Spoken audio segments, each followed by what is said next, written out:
Let's get back to the mailbag from Joshua. Maybe the reason so many pastors are straying doctrinally is because of their lack of time preparing the sermon.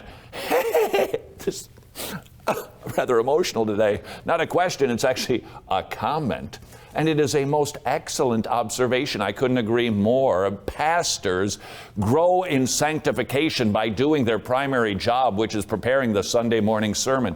And when a pastor doesn't put his nose into the book, but instead searches movies, what's going on in the music world, need to make this contemporary and cool and hip, gotta go shopping for the latest cool t-shirt at the Gap. This guy is losing out.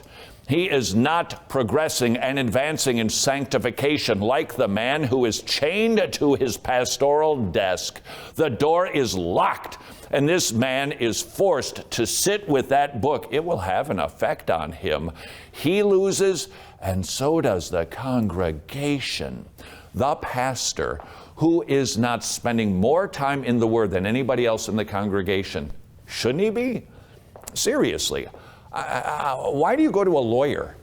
It's because you don't know the law. And you expect when you go to that fancy office that charges a lot per hour, this guy, this gal, they should know the law. They should know their field. We expect nothing less from lawyers and doctors and engineers. Why should we expect less from our pastors? Sir, you should be more sanctified than the rest of us. You should be more knowledgeable about the Word of God than the rest of us.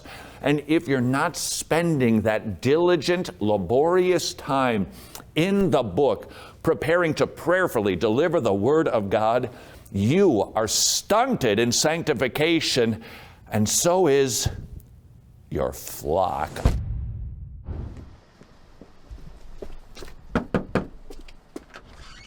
Hey, sweetie. Take her around the block a few times? Who's a good girl? You're not, because nobody does good. No, not one. Romans 5 says we're born in sin and iniquity, and our hearts are deceitful and wicked. You know that if you'd use the law, which brings about the knowledge of sin.